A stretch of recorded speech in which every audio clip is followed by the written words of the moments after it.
Salut, c'est Guillaume. Je vous propose de découvrir un extrait du prochain épisode de Course épique. Course épique, c'est chaque semaine un invité, une course, une histoire hors du commun. Je vous donne rendez-vous tous les mercredis pour découvrir un nouvel épisode et vivre une grande et belle histoire de course. Mais avant ça, place à un extrait de notre prochain épisode. Ton avis sur le parcours, ton sentiment, est-ce que tu le sens à ta main est plutôt favorable de ce que tu as pu en voir et puis de ce que, en tout cas, la topographie raconte? Ouais, avant la course, j'avais quand même des doutes. Enfin, je me souviens que j'étais allée voir Adrien Séguret la veille pour parler un peu nutrition pendant la course, et je lui avais dit que ma crainte, c'était que à l'entraînement, et même de ma vie, j'avais jamais fait autant de kilomètres et de dénivelé d'un coup en course. Et que à l'entraînement, jusqu'à présent, la plus grosse sortie longue que j'avais fait, c'était 35 km avec 2500 mètres de dénive, et que j'avais déjà trouvé ça super long et qu'il fallait encore en rajouter 10 bornes, quoi. Et c'était ma crainte. Et il m'avait dit, t'inquiète pas, ce que t'as fait là à l'entraînement, c'est super, et tu verras qu'en course, ça passera beaucoup plus vite et tu réussiras à faire les 44 km sans souci. Donc, ma crainte, c'était de la longueur du parcours. Ensuite, de ce qu'on me racontait, j'avais aussi des craintes par rapport au dénivelé, à me dire mais là je vais être complètement cramée il y a vraiment trop de dénivelé. Et au final, c'est vrai que pendant la course, en fait, tout s'est bien enchaîné et j'ai pas spécialement subi cette distance et ce dénivelé. Enfin, bien sûr, c'était dur, mais mes craintes se sont évaporées, on va dire. Sur la stratégie de course, qu'est-ce que toi tu avais en tête et puis de quelle façon elle se construit? Est-ce que c'est concerté avec Adrien qui est le sélectionneur de l'équipe de France? Est-ce que Philippe aussi t'apporte ses lumières? Est-ce que c'est toi qui globalement donne un peu le ton? Là pour le coup, vu que j'avais vu Adrien la veille, on en avait quand même parlé de la stratégie, et elle est liée à la stratégie nutrition, je trouve, parce que du coup, il me conseillait de partir placé, mais pas en tête, enfin prudemment, on va dire, placé, juste placé. Alors placé, pour moi, ça voulait dire partir 6 ou 7, hein, ça voulait pas dire partir deuxième, mais voilà, il me conseillait placé. De prendre du coup un gel assez rapidement, donc ça je l'ai pris au bout d'1 heure, j'aurais dû le prendre encore avant selon lui, mais voilà, je l'ai pris quand j'ai pu le prendre aussi. Et derrière, il pensait que la course allait se jouer dans la dernière montée, et je pense qu'il s'est pas trompé, parce qu'il m'a dit, si t'as encore du jus dans la dernière montée, faut essayer d'en mettre, et à ce moment-là de faire de prendre l'avantage. Et je pense que c'était encore un peu nébuleux cette stratégie dans ma tête, même au départ.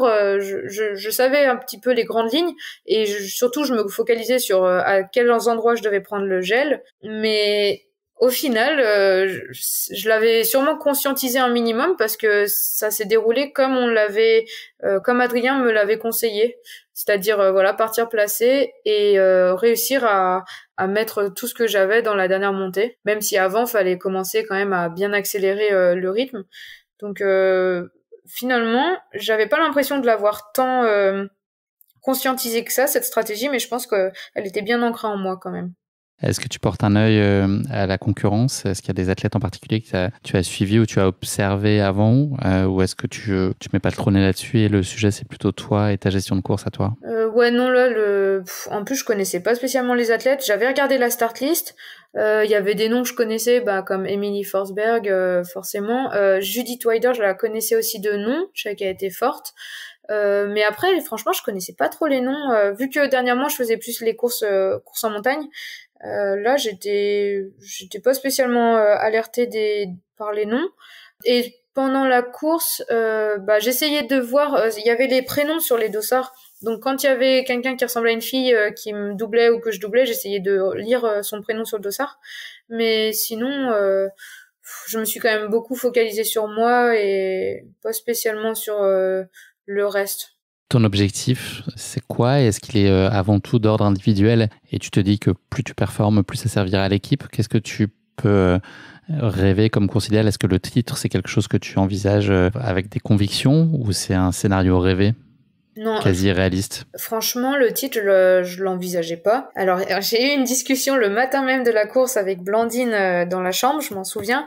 Elle me disait, Clem, si t'as l'occasion d'aller chercher le titre, vas-y. Enfin, essaye. Enfin, ne te sens pas légitime, tu vois, à refuser ce titre qui peut te tendre les bras. Enfin, elle me l'a dit, voilà, pour dire si t'as l'opportunité, Joue ta chance. voilà, joue ta chance, saisis-la.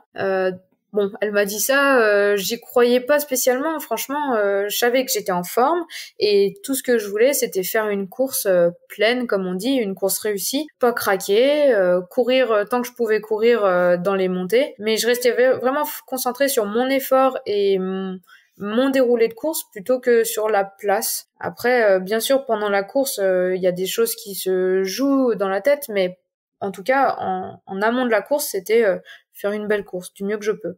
C'était quoi, selon toi, le facteur X, l'espèce d'imprévu ou de facteur qui pourrait faire basculer la course en ta faveur? Est-ce que tu te dis que si le contexte est celui-là, ça peut te faire que tu aurais une chance? Je m'étais dit que si en haut de la dernière bosse, j'étais bien placée, bon, c'était dans la stratégie, je lâchais vraiment tous les chevaux dans la dernière descente, vu qu'on m'avait assuré que ça ne remontait pas d'un mètre de dénivelé. Donc voilà, ça c'était ma petite carte à jouer si j'étais, et dans tous les cas c'était ma carte à jouer. La dernière descente, je la ferai à fond et je grappillerai toutes les places que je peux grappiller.